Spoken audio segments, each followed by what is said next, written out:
All right, welcome to the Feminine Frequency podcast. I am your host, Carrie Gatto, and today I am joined by special guest Tia DiVincenzo. She is an intuitive health coach and movement specialist. Tia, I'm so glad that you're here. Thank you. Yeah, I'm excited to be here. Thanks for having me, Carrie. Absolutely. Absolutely. So I'm really excited to explore the the connection that we were talking about before between, health, physical well-being, and then like intuition and, mental clarity and emotional well-being as well. Like there's such a connection there, an integration there. And you're someone who really works to empower women through their nutrition, through their physical movement, but it also serves them emotionally and mentally as well. How did you get into this work? Yeah, all personal journey, which I feel like a lot of people that are trying to work with people to make them feel better have been through their own journey time and over again. And as we know, as I know you know, is it's all a learning process. And so for me, it started at a very young age. I was involved in dance from the age of 2. So been doing it my whole entire life. And with that comes a lot of deep intuitive work, just understanding your body because you're constantly shifting, changing. You're working with a lot of different other people, especially when you go into competitions. Or for me, I went from competition into a dance company. And so there was always this very grounded notion of like what is happening in my body at all times. And I'm super grateful for my dance career because of that. It has taught me a million things over and over again, but especially that understanding of my body. And my family always jokes. My sister will be like, if Tia has a gut intuition, just listen to her. Like she's always been right. There's never been an issue. And sometimes I wish that wasn't so, but it is. Um, and so through dance, I have a million blessings from it, but I also got one little more annoying thing, which was body dysmorphia, and an eating disorder came through that because with body dysmorphia I just never found that I was always muscular when I was younger, and muscular now is definitely being more supported and celebrated, but when I was younger as a dancer, the ideal body, quote unquote, was the rail thin ballerina.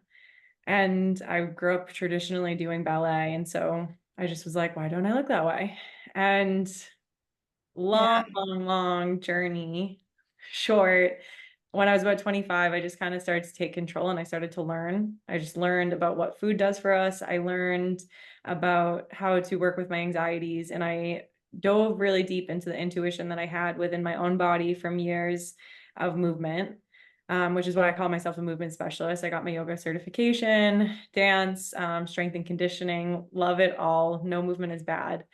And I was like, okay, how can I bring this intuition together with pure facts of like what food does for us? Why should we fear it? Or sorry, why shouldn't we fear it?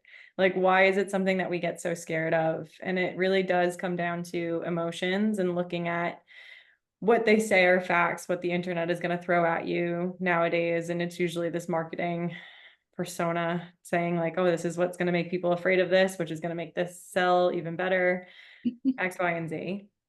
Yeah. And so, yeah, I brought those two together and I was like, Yeah. here are your facts and here's the emotional side. Wow. Wow. And so have you, okay, so many directions we could go here. There's so much to unpack. Do you feel, do you help women to guide themselves using their intuition into what, the best meal plan or nutritional landscape would look like for them, as well as the movement side? Is that your zone of genius?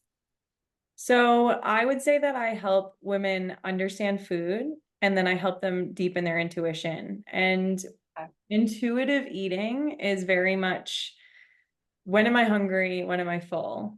But that's not so easy because especially when you're working with body dysmorphia or eating disorders or disordered eating, um, Mhm. you don't really understand those under like those sensations in your body because you have so much emotion surrounding them, Yeah, what you should be eating. kind of And gets overridden by all this other stuff, these stories you're telling yourself, right? Guilt, shame, all the rest of it. Exactly. Mhm. And so what I do with women is I'll do a very sciencey, so this is based off my 12-week program, and I'll do a very sciencey based workshop. And it'll be like, what are macros? Like, what are fats? What are proteins? What are carbs? What are they good for? How does our body use them? And then another week, we might do a very emotional based neuroscience, understanding our triggers. And triggers for every person is very different. And when I say triggers, it's usually like your body's responses to when your brain is kind of trying to make you understand. So the little whispers are our triggers that I call them. And we'll do something and it'll be like, well, when you don't eat a lot of food or you eat too much, like, do you experience bloating or do you experience dizziness? Do you experience nausea? Like, what is it person to person? Because we're all going to have different responses. And so over 12 weeks, we'll do a lot of these workshops, and some of them will be purely like, this is to help your nervous system calm down. Like, how do we get our stress levels lower? And another week might be talking about why that matters. Okay. Yeah, I love that. I love that. And it's, yeah, like you're giving them the information to make the empowered choices, but also helping them tune into their own bodily wisdom at the same time and really listen to those whispers so that they can guide themselves through all those choices, right? So it's both like you're giving them so many good facts and science, but you're also allowing them and encouraging them, supporting them to really deepen into, well, okay, what's true for me? Because Mhm. everybody's different. Yeah, exactly. And there's so many like fad diets out there that when it comes to women, like fasting's pushed so often. But then when it comes to women, we look at our hormones or the different hormonal phases we might be going through. And really, women that are postmenopausal will respond a lot better to fasting than the people that are perimenopausal or before. And so it's like there's certain times of your life that you can adapt and you can shift. But the thing that is most consistent is like, when are we hungry? When are we full? Um, Eat when you're Mm-hmm. hungry. It really does come down to like simple sciences, but it's also like, then how do we break our emotional baggage of like sugar is bad for you? Which I have, when I tell people I have honey every day and they're like, you're eating sugar every day. And I'm like, it's honey, it's raw, natural honey. Like there's so many more benefits to it than a tablespoon of sugar is going to affect my caloric intake. Like, and yeah. Yeah. There's so many quote unquote rules out there. Like you can, if you find out that something's good for you, you can just as easily find out that it's terrible for you if you search, right? So it's like there's so much conflicting information out there. And that's like I was hearing the other day a woman on Instagram saying that she eats 10 bananas a day. And that is like, that's good for her. And everyone in the comments was like, well, that's so much sugar, that's so much starch. That's how can that be good for you? And like, it just goes to show, right? Like, there's no matter what you do, there's going to be the counter argument to it. So that's why it's so important to, like you're doing, like help people to tune into their own bodies, their own wisdom, right? Mhm. So you think about like, the movement when it was like I got milk, right? Like like that was the big thing, got milk. Like that milk is so good for you. And now so many people are finding that they're lactose intolerant and that they get bloated and kids shouldn't have milk and it's just like it's endless. So, Yeah. Yeah, it's kind of finding a way to stand in your own truth, like what works for me. And I mean, if I was working one-on-one with someone and they ate cake every day, then I'd probably be like, hey, look, like cake isn't bad, but anything in any moderation, like we can overdo it. And that's what I'm like, never going to tell someone to not eat cake at their birthday or have a glass of champagne if they want at a wedding. Or like, I can sit here and tell you, like, yeah, this is how alcohol affects you. And you have that information and now you can take away and run with it. But if you know that you like a glass of wine is emotionally the greatest thing for you on a Friday night after a long week, then have that glass of wine. Like, there's nothing wrong with that, unless there's obviously medical issues. But for the most part, we yeah. can have things in moderation and have a really good time and not feel guilty about it. Like I used to, with my eating disorder, I love cake. I love baking. It was like something so therapeutic for me when I was having a really, really long week, and to get in the kitchen and bake, I would be like, oh, I just like, this is calming for me. but then I would have so much guilt of actually like having the cake made and having a piece of cake.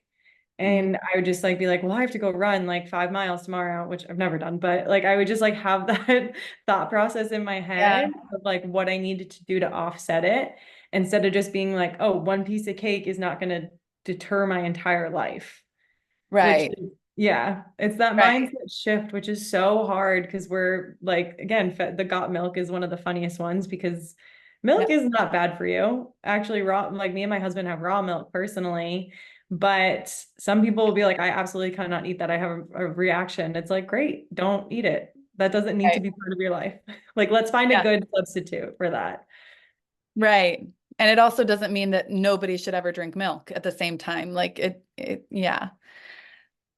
And I think like too, for me, what I've found is that certain foods absolutely affect my intuition. Hmm. So like Yeah. it goes both ways. Like your intuition can affect your food choices, and also your food choices can affect your intuition. So one of the things for me in, the past few years has been not only noticing how I feel, but like how is it affecting like my clarity and like my emotions? Like I literally noticed because I've been eating clean recently, which is how I feel best. Like that's, when I feel my best. And so I've been trying to do that more. But, I will occasionally have like a treat, right? So I had like frozen yogurt last night and I actually had two helpings of it because it was really good. But I noticed afterward, like I actually like as I was going to bed, I was like, gosh, I feel kind of like sad, like kind of Hmm. melancholy. And I remembered that was how like it feels when I have like a little too much dessert or like, I don't know if it's the dairy or the sugar or what it is. It's just like something about it is like I noticed that change in my emotion, in my mental state, and in the way I'm thinking. So it like definitely can have that effect, I think. Yeah, I mean, so when I people join my program, their first thing right off the bat is they get a journal and it's a food journal and it's not a food journal that's like tell me how many calories you're eating. And I do teach that for the main purpose that I feel like a lot of women, and I go off macros, a lot of women aren't eating enough or they think they're getting enough protein and they're not. And it's like, okay, Mm, so it shows you like, oh my God, I can actually eat more than I'm eating. Like, score, that's amazing. That's always what we all want to hear. yeah. And I was so afraid of it for so long, but like I would say track your macros for like 2 to 3 weeks. But that aside, I give everyone a food journal, and the food journal isn't write everything down, tell me how many calories is in it. It's write everything down that you ate and then tell me how you physically felt and how you emotionally felt. And it's really this just way of looking at it and being like, okay, for the longest time, chickpeas is like my favorite one. For the longest time, I was told I had to eat chickpeas because chickpeas are the healthiest thing, hummus, carrots, like all that. And I would eat like, again, this was during my eating disorder phase. And so this was like my very extreme moments, but I would eat so much hummus because people were telling me it was healthy and it was supposed to be protein. And it was like, low calories for me, like what I thought was what I should be doing. And I was just kind of listening to everyone, and I would have the worst stomach aches, like like laying up in my bed, awful, couldn't move, and I was like, this is what I need to go through to be skinny. Like that was in my head. And Wow. instead of being like, you can't digest chickpeas, like your body doesn't want to digest those, and you're Right. obviously not responding well. Like I just forced myself for a whole year to like just eat chickpeas. I didn't even like the taste. Like I hated it. I was just Oh like, my God. but then we go Wow. back, and that's why I have the experience. That's why I'm like, I can relate to so many people that were like, people will get a salad and they think they have to eat a salad, and they're like, well, this is what the world tells me is healthy. And it's like, well, do you like eating it? No. Does it make you feel good? Not really. Then why are we doing it? Like, there's a million Right. healthy meals that can be eaten that you feel better having and you enjoy. That's one of my biggest things is I love eating food, but I hate feeling like shit. And like Right. it Exactly. yeah, when it gets back to the frozen yogurt, like it might be something we would do a deep dive. It might be something emotional that you have like pent up that you feel like you shouldn't be eating it, the guilt, whatever, or it could physically just be your body is like, no, I don't really agree with this. And that's me with alcohol now. Like I love a good cocktail. But I've found like the two types of hard liquor that I work with, and I might have a random beer if I'm like snowboarding one day, or it's just like a sunny day like it is today, and I'm like, I don't have anything going on. Like, yeah, I would love to go sit out and have a beer, but like I know the two types of alcohol I function well on now, that Mm, like I can have a glass and not feel like crap in the morning and not feel super like melancholy, super like anxious and stuff. But it took, mm-hmm. trust me when I say it took a long time to figure that out. Little trial and error. Yeah. Oh, had Yeah. a bad time. Bad, funny memories, but looking back, I'm like, probably could have done better. Yeah. Yeah, totally. And yeah, that's exactly the thing. Like, and that's, why I like having that like sort of baseline of eating clean or whatever it is for, each individual, what works for them. And then, when you do something different than that, you can quickly notice it. And you can say, okay, this is not how I like to feel. And that's why I don't usually do this. But, Yeah. you can always make that choice. You're just gonna, have the repercussions afterward. It's one of those like when it feels so good and you start to feel so amazing, Hmm. it's like there's no turning back. There's no way of going back. And what I teach through my course and when I work with people is very much you can feel amazing in a very sustainable way. Like this doesn't need to be a crash diet. It doesn't need to be cutting everything out because chickpeas versus frozen yogurt, if like someone knows that they love frozen yogurt and that's again they just love it. It's their little thing. Like, I'm not going to tell you to not eat it, but we can work Hmm. it in. And it's like, it's better to eat those little things, those little like quote unquote treats. I really try to stay away from that language just because it puts that like perception of like, no, like you can't have it. Yeah. But the reality is like eating something with more sugar that's not so much natural sugar is obviously not going to make you feel as good as just having like a spoonful of honey or something. But we try to stay away from that language, but it's like incorporate that into your life and like this is a sustainable life and don't look at it as a cheat meal because you can have a good life with those little things. And if you're craving it, I promise if you just have a cup or 2 cups or 3 cups, like whatever, I Yeah. batch my favorite is like batch ice cream and it's so good. And I was Mm, sitting there like yeah. spooning it into my mouth last night, and my husband was like, "Are you really gonna eat all of that?" And I was like, "I mean, it was only like half a pie." Yeah, and I think the whole like focus on just how it makes you feel, right? Rather than trying to look a certain way it's that's like a radical shift Yeah, because the way I've always looked at diet of my whole life is basically, well, I've got to do this and this so I'm thin, so I fit in my jeans, so I look okay in my bathing suit, right? That for the majority of my life has been the way I've thought about diet. But what you're doing is about how you feel, checking in with how you feel, which is a complete paradigm shift. And I think it's so much more sustainable because when you're restricting calories and restricting yourself and telling yourself you can't have XYZ foods because they're bad and they'll make you fat, eventually you're gonna cave, right? Whether it's in a week or a month or a few years, that you can't sustain that. You're gonna eventually want that thing so bad because you cannot have it. It's a forbidden fruit. But if yeah, you're just like navigating, well, I want to feel my best in every moment as much as I can, well, then it's like, yeah, I can have a chocolate if I really want it. I just, I'm not gonna eat the whole box because yeah. I feel like crap. Yeah. You Yeah, know? and it's okay like and I emphasize this so much because I feel like our society nowadays has been like if you want to lose weight you're fat phobic and stuff like that and it's like no, you can Right. want to feel healthy in your body and there's a huge difference, but respecting your body in every stage. And so what I look at how we nourish our body, what we put in our body is respecting it. And it's respecting our time. It's respecting how we emotionally feel. It's respecting our relationships because think about how often, like, if you're not feeling your best, how your relationships suffer.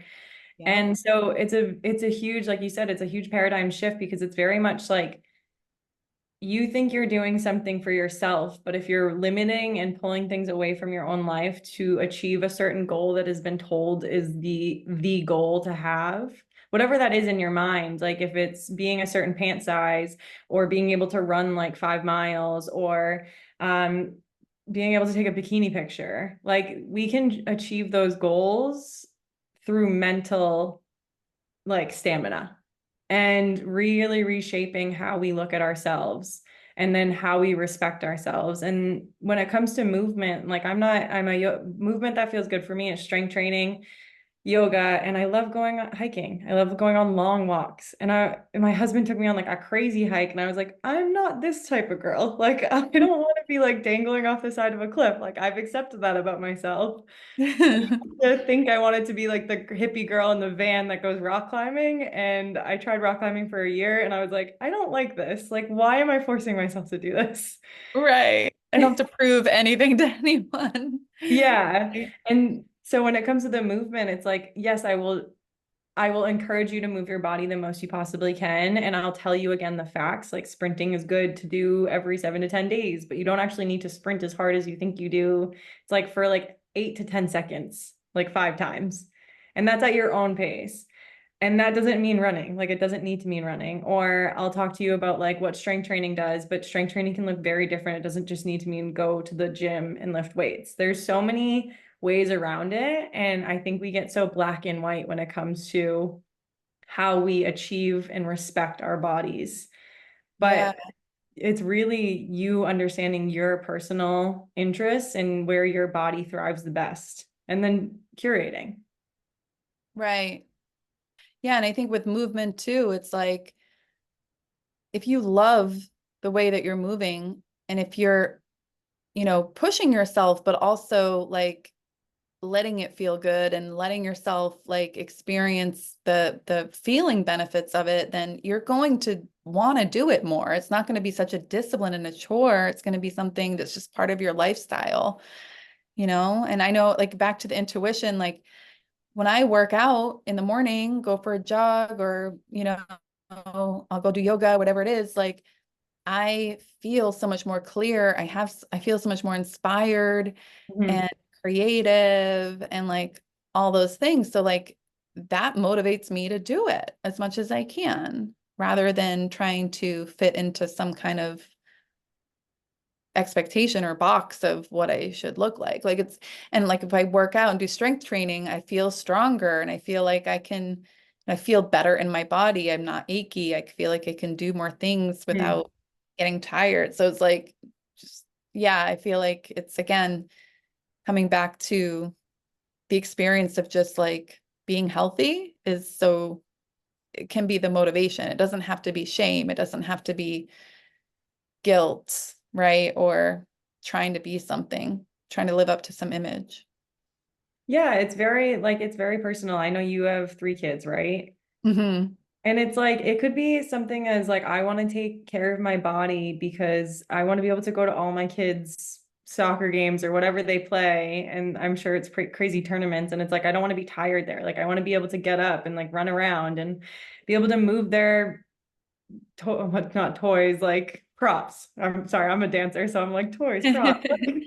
But their baggages, 'cause, like kids needs assistance, or you could be a grandma and you're like, well, my daughter just had their first kid and I can't even get up and pick her up or bend over because my back hurts. So like I want to build that strength. And it's very, what are you doing it for? Or it could be purely, I bought this dress that I used to love and it doesn't fit me anymore. And I do want to get back into that dress and I want to feel Right. confident in that dress. Like everyone's why is very different. But overall, I promise if you just keep working and you understand where your body is and you keep working to things that you enjoy and incorporation and consistency, you're gonna reach that point where you're like, oh my God, I didn't think I could have this much fun. Like I didn't think I could feel this good. And I say that from a point where I was at a very dark place. Like I hated my body. And to be honest, I probably didn't look much different than I do now, but I feel like a Wow. completely different person.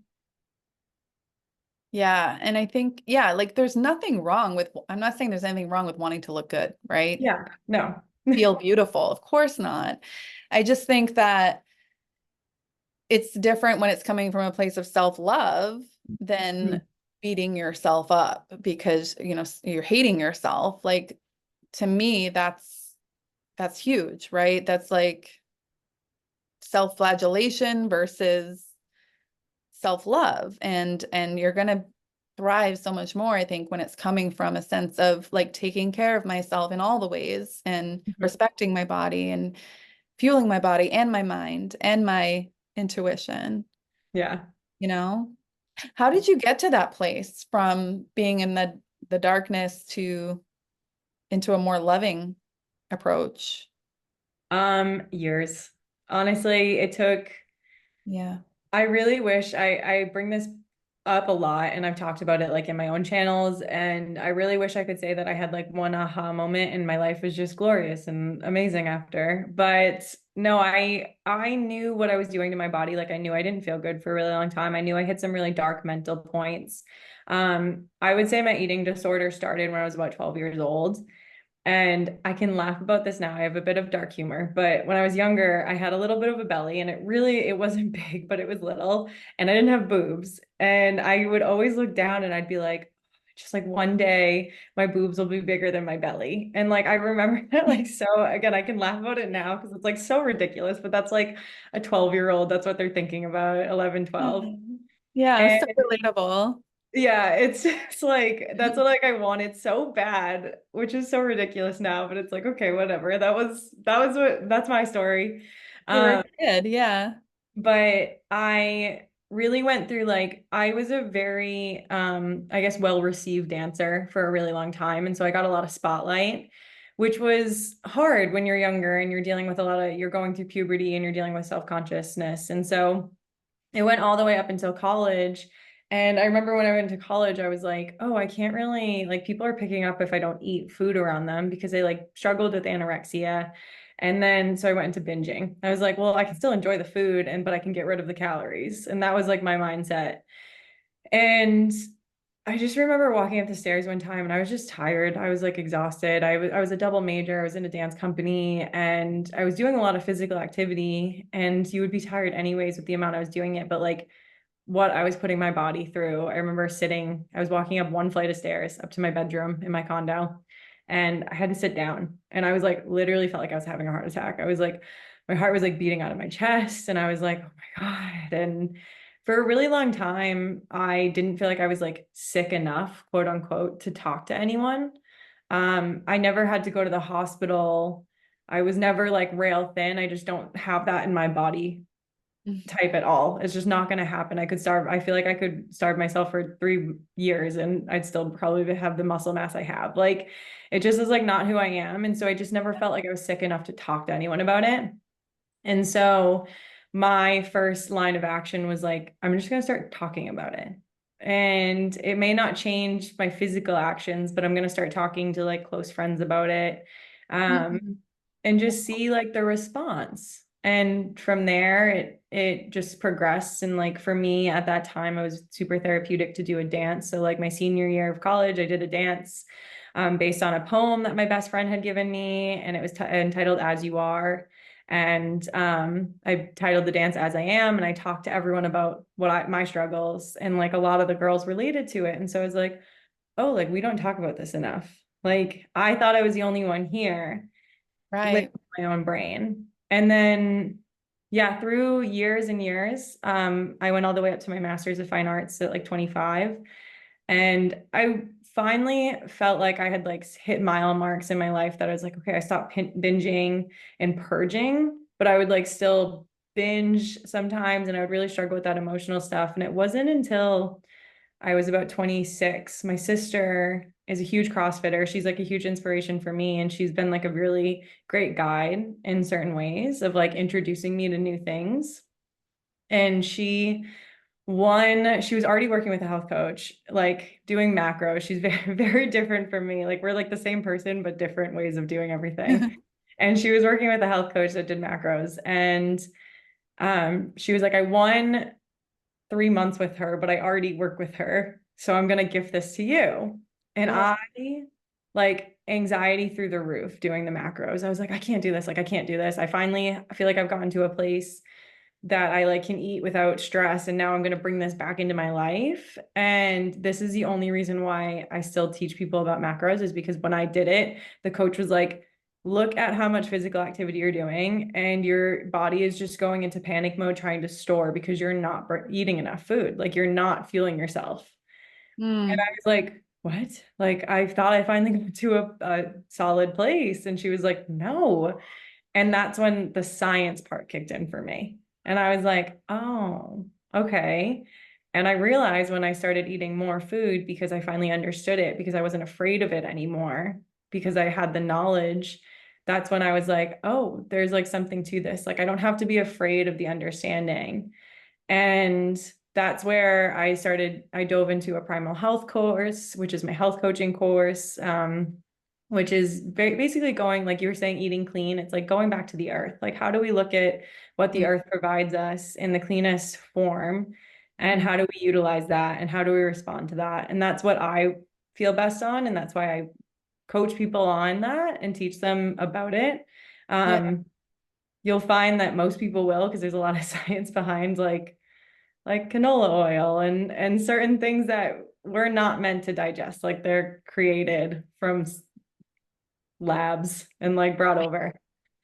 So yeah, that was my whole journey. It was a big one. There's like so many more little side stories, side quests, I guess you could say, but it's why I find it very important to understand the knowledge of why we eat what we eat, how it affects Yeah. us, and then we bring it all together with the how we feel. Yeah, thank you for sharing that. I just think that's incredible how you, even at that young age, right, in your teens, were able to start talking about your experience. And yeah, like you're right, it's not talked about enough. There's so much shame around it and therefore isolation. And so that's so beautiful that that was your, first step to healing was just talking about it and then dancing about it too. Healing Yeah. through movement and Yeah. expression. Yeah, that's beautiful. I wonder if I can ask you a really stupid question. No, no, no question is stupid, I promise. What are macros? Oh, okay. That's probably no, that's a good question. Something I probably should have explained. So macros, so we all, I'm sure, are familiar with caloric intake, and they're like they'll throw around 1200 is too little and 1400's not enough and 1800 is way too much. Like they'll say the caloric intake a lot. Mhm. Macros are looking at the three components of what make food, which is your fats, your carbs, and your protein.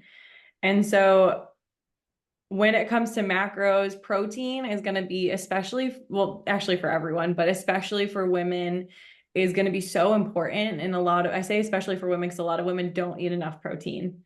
And protein can look very different. Like protein, cheese is going to be like protein and fats, but carbs, which people just automatically assume are like breads, pastas, pastries, like that's the very obvious one, but carbs can be more like butternut squash and zucchinis and stuff like that. And those are the carbs that I typically eat just because I feel better on them. Like I don't feel good eating a loaf of bread, which I would assume most people don't. My father-in-law does. He's crazy. I like look at him and I'm like, I'm having a heart attack right now. Yeah, But yeah, um yeah. and then your fats are obviously like the all like butter is demonized. Like people are like, don't eat butter. And it's like, actually, it's not bad for you. It's really not. It's better than I used to eat like The fake butter. synthetic. Yeah, Yeah. synthetic. I used to eat Mhm. synthetic and I was like, this is like recent, like within the last 4 years that my husband was like, you need to start. This is before we were husband and wife, and I was like still testing him out, and he's like, you need to eat butter, and I'm like, you're crazy, like. And he was like, butter is so good. And I was like, yeah, it tastes amazing. That's Really why it's is. bad for you. Like that was my thought process. And then I was like, oh, wait, using a little cube of butter is so much better for you than eating this stuff that's made out of canola oil and like 10 other ingredients that aren't real. Right. I started eating butter and I was like, oh yeah, I do feel better. Like And so macros are how you, like, again, fats, carbs, protein, and it's like how you look at it. And so typically with protein, you want to eat, if you're looking for a specific goal weight, for females, you would want to do like 0.7 per pound of protein. And so just to make easy math, if you want to weigh 100 pounds, which I wouldn't recommend that for 99% of grown women, probably more than that. But just for easy math, if you want to weigh 100 pounds, you would do like 70 grams of protein a day, if that Okay. makes sense. That's if Hmm. you want to hit a specific goal weight, or you want to eat as much protein as you weigh if you want to maintain. And that's because protein literally helps us rebuild muscles. Whereas like fats and carbs are great for energy levels because they create glucose, which is sugar. So this is the, I remember having this conversation. I was like, we need two things to function, and it's literally oxygen and glucose, and that is Oh, sugar. So like, why demonize sugar? We need it to function. Uh, right. We just don't need to consume as much as most people do, though, right? Because, yeah, and that's yeah. looking at like the standard American diet, and again, all these lies we've been fed for so long about like how we should be eating, and it's like, no, that's probably not right. But let's like again, let's work on our emotional as to why we think we should be doing that. And we're told these things all the time. But so macros are like the best way just to look at your overall. It's like, okay, these are the three components that are going to make up every single meal, pretty much. But you may see that you're not eating enough protein, and you also may see that you're eating a lot of carbs and you don't feel good. And it's like, okay, we might cut back on carbs, but some people function really well on higher carb and lower fat versus some people, like I Mm. definitely function better on higher fat, lower carb. And so I Okay. might not eat a lot of breads, which are going to be naturally higher in carbs. Rice, I just need like a scoop or half a cup or something of rice. Like I don't need that much, but I love a lot of veggies. Like my body responds really well to that.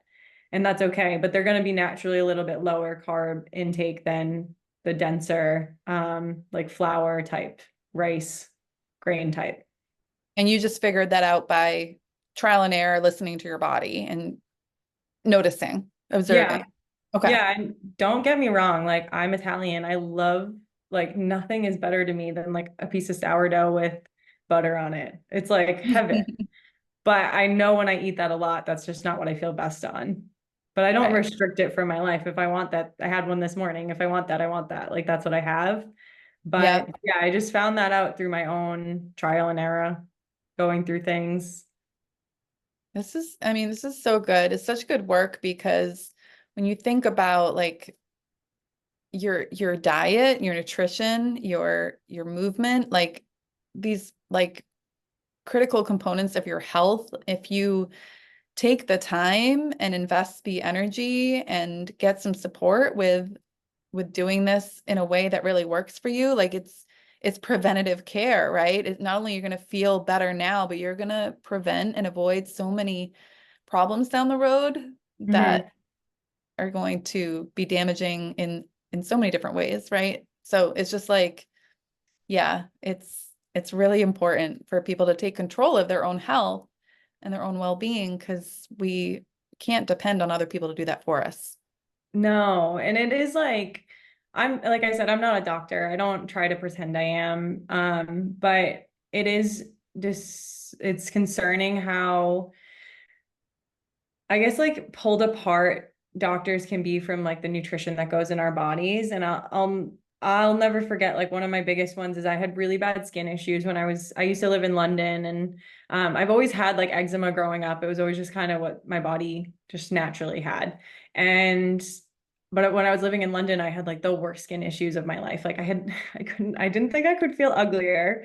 I like had like these giant rashes on my face. Mhm. And I went to a dermatologist when I came home for a break once. And I went to the dermatologist and I was like, could it be something I'm eating? And he was like, no. And he was like, but you do have dandruff on your face. And I was like, I didn't think I could feel uglier, but you just telling me it was dandruff like made me feel like 10 times worse. And, I remember Oh, being like, I know dairy can really affect like babies with eczema. So could it be affecting me? And he was like, no, absolutely not. And my whole time I was thinking, I was like, your skin is your largest organ and everything you eat affects your body. So how could it not be affecting me? And he like handed me steroids to put on my skin and walk away. And Wow. I was like, no, there's no way. Like, there's no way that I'm just gonna like, because I knew my body. I knew that every time I put steroids on, like it helped for a week and then I would build up a tolerance and I would just have to keep going. So I was like, I need to figure this out. And looking back, it's very clear to me that I was drinking, I was at the pub like every night and I was drinking yeast. I was drinking beer every night almost. And my body doesn't respond very well to yeast or grains or all that. So I'm like, okay, well, that's super clear to me now. But Right. it took me a while to understand that. But that Yeah. was like my first inclination that I was like, hey, something's not right with my diet. But the doctor was like, absolutely not. That's not it. I was like, are you sure? Good for you for following your intuition on that Yeah. one. Yeah, because a lot of people don't. When a doctor says absolutely not, they're like, okay, end of story, right? That and that happens all too often. Yeah, and that's the story we're fed. Like, you don't know what you don't know. And so if you don't understand it and like you're searching for answers because you're going through something that's like really painful, then you're gonna hope that the person you're going to is gonna do the most in-depth work. And unfortunately, that's like not really happening nowadays. And that's why people like us are like, okay, there's so many other components too to your health rather than just like that one solution. There's all these intertwined emotional, physical mixtures. Yep, yep. And we really have to be advocates for ourselves when it comes to our own health Yeah, and because empower the only, ourselves. sorry, what? Empower ourselves like you're doing, like you're Well, yeah, helping. and I say it in my classes all the time. I'm like, the only person that actually knows what's happening in your body is you. But a lot of times we're so disconnected from it that we can't even like listen to what it's trying to talk to us about. Exactly. Exactly. Well, thank you so much, Tia. I would love to, this has been such a great conversation, and I would love to just, before we end, just hear about if you could tell the listeners, how to best work with you. I know you have a program that's about to launch, right? Yeah, so they best they can work with me is join my newsletter. It's just right on my website, and then also book a one-on-one call, which is also right on my newsletter site if they're really interested in the programming. But my newsletter is where they're going to find out workshops I'm doing around. If I'm putting on some videos, hopefully I'll start uploading some yoga classes online too. That's like in the works for the next couple weeks. And ever if they just want to reach out and DM me and talk to me, I would love to just have this conversation keep going because I think it's necessary. Amazing. Definitely. Awesome. Well, thank you so much again, Tia, for sharing your time and your experience and your expertise. It's been such a pleasure. Yeah, no, thank you for having me, Carrie. It's been amazing. Awesome. Thanks for watching, guys. We'll see you next time on The Feminine Frequency.